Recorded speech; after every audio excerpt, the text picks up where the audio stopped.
Hi. In this video, we're going to talk about our last major assignment, which is the annotated bibliography. An annotated bibliography is an assignment that's common to English majors, but also a lot of classes that you'll have in social sciences like psychology and sociology. I'm not quite sure how prevalent it is in other courses.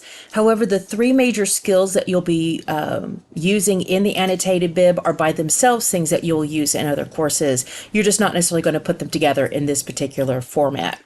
I will say that in Comp 2, probably every teacher that you have is going to have you do an annotated bibliography of some sort. In my classes, it is the assignment right before you turn in the research paper. So here is our module. We're also going to be referring to handouts from the CRAP test resources here. You might also need to use the research tools module as well. So here are the instructions. Now, you are using the same topic that you used for your research paper proposal, right? And you have to have 5 credible sources for the annotated bibliography. You can use the 3 sources that you included for the proposal. So all you have to do is find 2 more. And so this is 100 points. So it is an essay grade. Your sources, we're going to evaluate their credibility by applying the CRAP test, and we'll talk about that. We'll remind you what that is here in a little bit, right? And again, 3 of your sources have to come from Google Scholar or SSC's EBSCO database, right? So again, if you did not have some of those sources for your research proposal, then again, you're going to have to find 3 there. That is an important requirement because that, again, is getting you to use those databases, which are a very common part of research as opposed to just going to the internet and finding something, right? That's going to increase the chances that you have a credible source, right? So that you'll be able to evaluate them effectively. Again, in the research tools module, down here, you will find information and videos on how to search and find sources in both Google Scholar and EBSCO.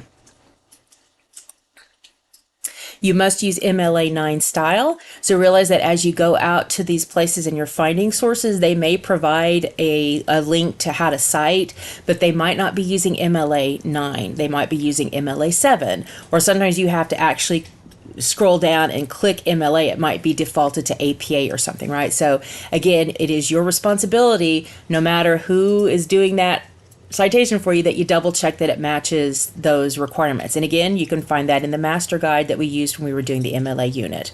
Right. You also must use the annotated bibliography template. That is a specific, annotated bibliographies have a specific flow. And so I have provided one for you, and it is basically, it just looks like this. So it has your MLA heading set up. It has your page name. You just have to double click in here and add your name there. You just have to add your topic right here before the colon for that. And then each one of these is set up in that hanging indent. And so you have more here than you need. But again, you just, start here, do your bibliography citation, and then you add your annotation, right? And I've given you several examples to show you how that looks like, but I've already got it set up so you don't have to worry about figuring out how to do that in Windows or Word. All right, so parts of the annotated bibliography. The first part is your works cited entry in standard MLA9 form, including indentation and spacing. The second part is a short summary of the article. And the third part is an evaluation that asks, how does it pass 3 of the CRAP test criteria? Right? And again, remember, CRAP stands for currency, relevance, authority, accuracy, and purpose. I wish it was a better one. Maybe I want to say TRAP and say timeliness instead of currency, because CRAP just sounds, but actually it's kind of funny. It's like, is this resource a piece of crap, or is it actually good, right? Again, your annotation should be 100 to 170 words long, and then you'll see the point breakdown of each of these parts, right? So your MLA formatting and editing, so it's grammar and all that, is worth 25%. The works cited entries are 25%, the summaries are 25%, and the evaluations are 25%, right? And I've given you an example here, and again, I've color-coded it to the point breakdown so you can see where all of those things are.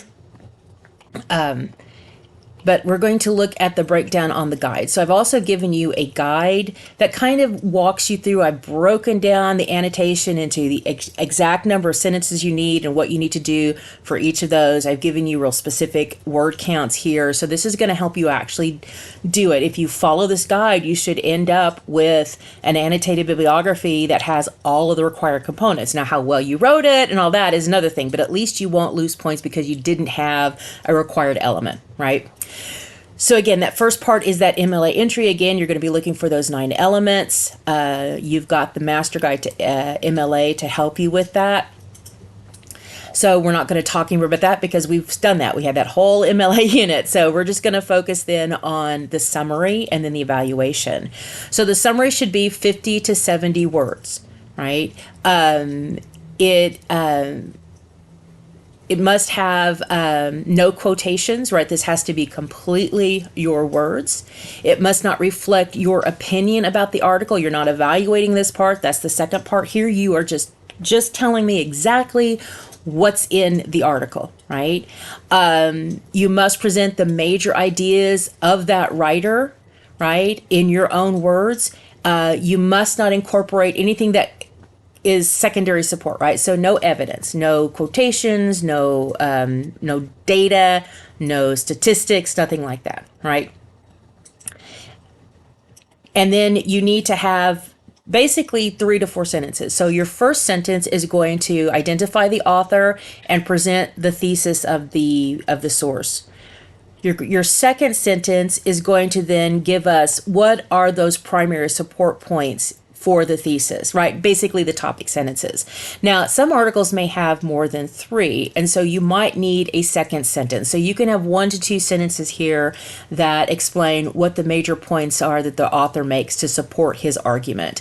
And then the last sentence is going to identify the conclusions that the author has made about the research. So what are the implications? What is significant about this? Okay. And again, we're going to look at an example to show you how to do that. So I have given you an example of 2 articles about the necessity of zoos. And so these are real articles, so you can actually go and look at them if you want to.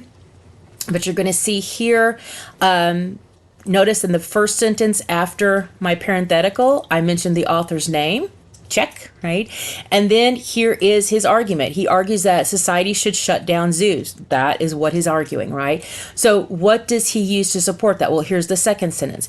He supports this with examples of mentally and physically abused animals whose mistreatment contradicts any statement about educational or conservation benefits, right? So he argues that we should shut down zoos because they abuse animals mentally and physically, and they actually do not provide any educational or conservation benefit, right? That would be kind of his thesis if he wrote it all in one place. But a lot of professional articles or academic articles don't necessarily give us that whole thesis in one deal. So we have to present it, right?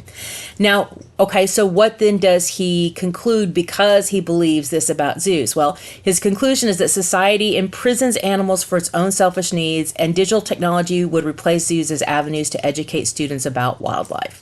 So there's where he says, okay, so again, they're prisons, so instead we should use digital technology, right?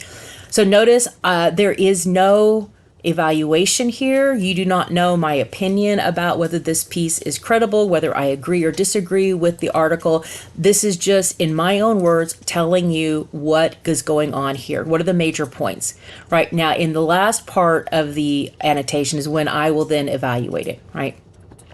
So here's another example of a summary. So this is of Ward's in defense of zoos. So again, I give her name, Ward, argues that the mission of today's zoos is to protect animals that are endangered in the wild. So that is her thesis, right? So what are her basically topics to support that?